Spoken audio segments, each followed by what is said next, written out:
That is known as hell. चाहे वो आपका घर है, चाहे वो सोसाइटी है, दोनों जगह अगर सब कुछ पॉजिटिव है तो हेल है, सॉरी वो हेवन है। और अगर सब कुछ बिल्कुल नेगेटिविटी, सारा दिन घर में लड़ाई है, पड़ोस में लड़ाई है ना, मार काट छिड़ी हुई है, एक दूसरे को देख के हम खुश नहीं हैं, वी आर फीलिंग जेलस, हम जेलस फील करते हैं, तो ये क्या होता है, ये हेल है।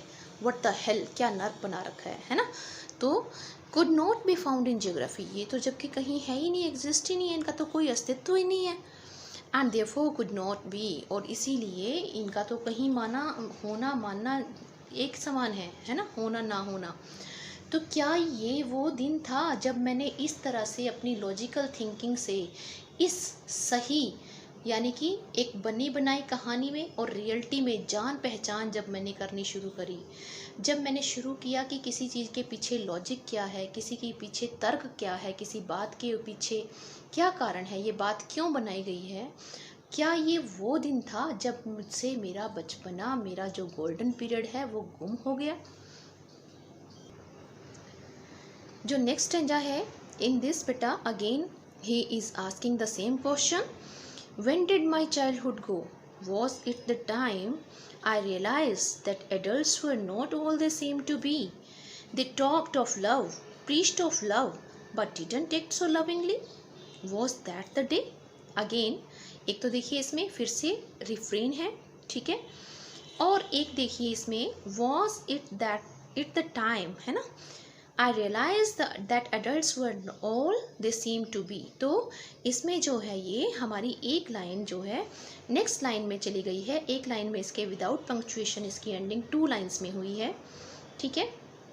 नेक्स्ट जो है इसमें हम देखेंगे कि क्या है, but didn't act so lovingly, यानी कि एक तरह से कॉन्ट्रास्ट शो किया गया है, कंपैरिजन शो किया गया है बिटवीन द 2 कंडीशंस। ओके, तो पोइट क्या कहना चाहता है कि भाई मेरा बचपन कब चला गया, जब मैंने रियलाइज़ किया, क्या रियलाइज़ किया, क्या कि he was able to see through the hypocrisy of the adults, जब उसने रियलाइज़ किया, जाना पहचाना हिपोक्रेसी को, एडल्ट्स के उनके दोगले बिहेवियर को, उनके डबल फेस को।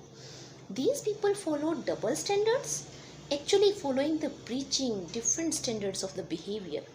They told the poet to be loving and caring। वो कहते हैं कि ये सारे बड़े बड़े मुझे कहते थे कि तुम दूसरों के साथ प्यार से रहो, लविंग केयरिंग नेचर के बन के रहो। However, they themselves were argumentative, violent। और अगर मैंने जब उनका व्यवहार दूसरे लोगों के साथ देखा, आजकल आप सोसाइटी में देख सकते हो, है ना, सोसाइटी में हमारे चाचा ताया जो होते हैं, कई बार हम उनसे नहीं बोलते हैं, है ना, बच्चे आपस में नहीं उनसे बातें कर सकते हैं, क्यों, क्योंकि उनका ईगो बीच में आ जाता है ना। हालांकि वो फिर भी बड़े होने के नाते हमें समझाते हैं, हमारे एल्डर्स की ऐसा बनना चाहिए, ये करना चाहिए, लेकिन जब हम देख ही नहीं पाते रियलिटी में उस चीज़ को, तो उसको फॉलो कैसे करेंगे, है ना। Their behavior was a far cry from the love this sermonized about the advocated so reverently to the child. Perhaps, says the poet, recognizing broken trust was a major step towards adulthood। तो poet कहता है कि ये जो trust मेरा यहाँ पे टूटता है ना, इसी की वजह से ये ट्रस्ट टूटना ही शायद अडल्टहुड की ओर बढ़ना है, यानी कि स्टेप स्टेप पे इस तरह की बातें आपको देखने को मिलेंगी और आप उनको फॉलो करोगे फिर, क्योंकि उनको लगता है कि सोसाइटी में यही रूल्स हैं, यही नियम है, हम इसको फॉलो नहीं करेंगे तो हम कहीं बैकवर्ड ना माने जाएं, हम कहीं पिछड़े हुए लोग ना माने जाएं, है ना। तो वो डबल स्टैंडर्ड फॉलो करना शुरू कर देते हैं। तो यहाँ से मेरी जो लाइफ का गोल्डन पीरियड है वो एक और स्टेप जो है वो ख़त्म हो जाता है। Okay, in this stanza, when did my childhood go? Was it when I found my mind was really my mind? To use whichever way I choose, producing thoughts that were not those of other people, but my own and mine alone. Was that the day? क्या ये वो दिन था जब मैंने realise किया कि मेरा जो माइंड है, यहाँ पे देखिए वो इंडिविजुअल बन गया है अब, है ना, क्या मेरा ये मन वही मन है जब मैंने रियलाइज़ किया कि मेरा मन सिर्फ मेरे ही विचार हैं, उसके अंदर जितने भी थॉट्स हैं जो प्रोड्यूस मैंने किए हैं, that is only because of my experience, है ना। किसी से मैंने कुछ नहीं सीखा, और उन विचारों को मैं जिस भांति चाहे, जिस डायरेक्शन में चाहे यूज़ कर सकता हूँ, क्योंकि मेरे माइंड पे सिर्फ अकेले का मेरा अधिकार है। ठीक है, फर्स्ट ऑफ ऑल रिफ्रेन है इसमें, अगेन जो लाइन रिपीट हो रही है, when did my childhood go or was that the day. Second, इसमें देखिए हमें बहुत सारी जो है एलिट्रेशन के एग्जाम्पल देखने को मिल रहे हैं। First one is my mind, है ना, एम साउंड रिपीट हो रही है, which ever way W sound repeat हो रही है, okay, producing thoughts that were not those of other but my own and mine alone, है ना। तो यहाँ पे हमारे माई माइंड, विच एवर वे और ये दैट द डे, ये जो है सारे एलिट्रेशन के एग्जाम्पल हैं। When consonant sound is repeating again and again in a single line, then it is known as alliteration. तो यहाँ पे पोइट क्या कहता है, poet ask the same question again and again but with different options. अब इसका option change हो गया है, एडल्ट वाला, है ना, कि सॉरी एडल्ट वाला नहीं, माइंड वाला। He is trying to guess when he actually lost his childhood. वो बार बार अंदाज़ा लगाने की कोशिश करता है कि उसका बचपन जो है उससे कब चला गया, छिन गया। तो वो कहता है कि शायद perhaps it was the day when he realise that his mind could think independently, forming his own opinions and being able to take his own decisions. जब उसे लगा कि उसका माइंड खुद के विचार प्रोड्यूस कर सकता है, वो खुद के डिसीजन ले सकता है, ठीक है, तब उसको लगा कि शायद वो क्या हो गया है, अब यहाँ पे वो इंडिविजुअल हो गया है ना। तो यहाँ पे अब वो इंडिविजुअल होकर के कहता है कि यहाँ पे तो जो मेरा चाइल्डहुड है उसकी जो इनोसेंसी है वो कम्प्लीटली फिनिश हो गई। ओके, अब वो रिग्रेट कर रहा है कि क्या करूँ मैं।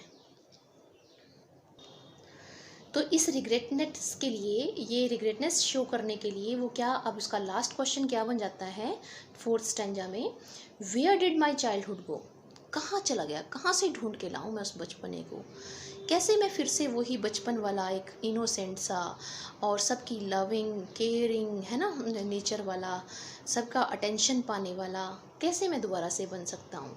तो यहाँ पे वो सोचने की जब कोशिश करता है कि कहाँ से वो बचपन उसको दोबारा से मिल सकता है, तो ही थॉट, उसने सोचा कि शायद कोई तो प्लेस होगा जहाँ पे वो सब कुछ मिल सकता है। Then he found a solution, उसे एक सॉल्यूशन भी मिलता है। क्या सॉल्यूशन है, it went to some forgotten place. पहले तो उसे लगता है कि सब कहीं फॉरगॉटन, भूले बिसरे स्थान पे चला गया है जिसको वो मेमोराइज नहीं कर सकता। That's hidden in an infants face, शायद ये एक छोटे बच्चे के फेस में कहीं हाइड हो गया है। दैट्स ऑल आई नो, मुझे शायद इतना ही लगता है कि अगर मैं उस बचपने को फिर से पाना चाहता हूँ तो मुझे किसी बच्चे की कंपनी में जाना पड़ेगा और उससे वो सारी की सारी क्वालिटीज़ दोबारा से सीखनी पड़ेंगी। क्या कहता है पोएट कि the poet now wonders where his childhood has gone, he reflects that maybe his childhood has gone to an unremembered place, जो उसको याद भी नहीं है, वहाँ पे चला गया है।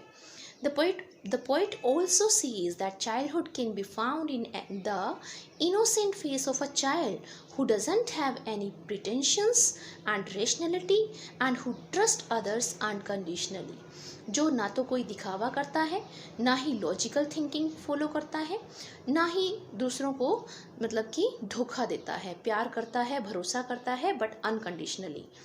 In other words a small child is full of innocence, यहाँ तक कि हम कह सकते हैं कि एक छोटा बच्चा जो है वो फुल ऑफ इनोसेंस होता है, और वहीं पे शायद हम अपने बचपन को ढूंढ सकते हैं, वहीं पे हम अपने बचपन की यादों को फिर से ताज़ा कर सकते हैं, और उन बच्चों से फिर से ये क्वालिटीज़ सारी की सारी जो हमने खो दी हैं, कौन कौन सी क्वालिटीज़ खो दी हैं, कौन कौन सी क्वालिटीज़ खो दी हैं हमने, 3 क्वालिटीज़ के बारे में इसने बताया है मेन, कि जिनकी आने की वजह से हम अपने इस गोल्डन टाइम पीरियड को खो चुके हैं।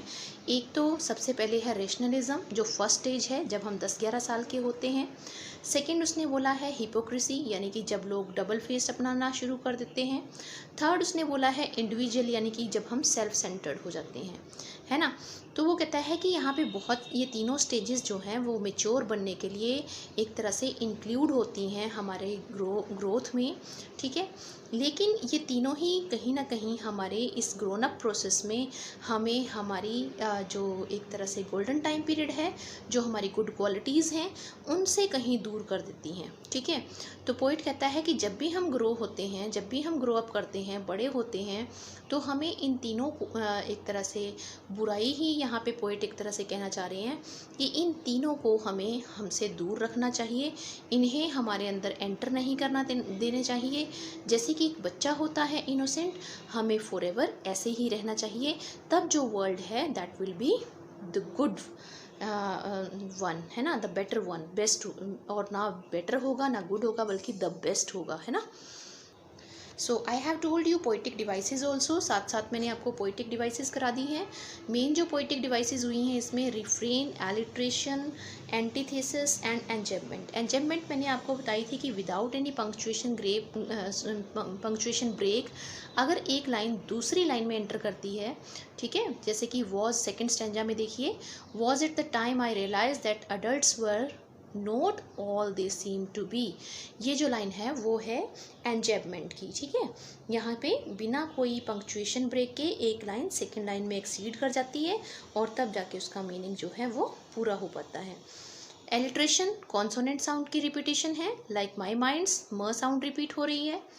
एंटीथेसिस, एंटीथेसिस क्या होता है, hell and heaven. In first stanza you can see these words, so these are contrasting ideas. ये दोनों ही कॉन्ट्रास्टिंग आइडियाज़ हैं, अपोजिट वर्ड हैं। जब अपोजिट वर्ड एक लाइन में यूज़ किए जाते हैं then it is known as antithesis, तो इसे हम एंटीथेसिस कहते हैं।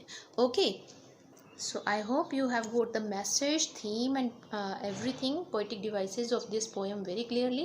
Now you just have to write down the summary of this poem in your notebook, and we will discuss about the questions in Zoom class.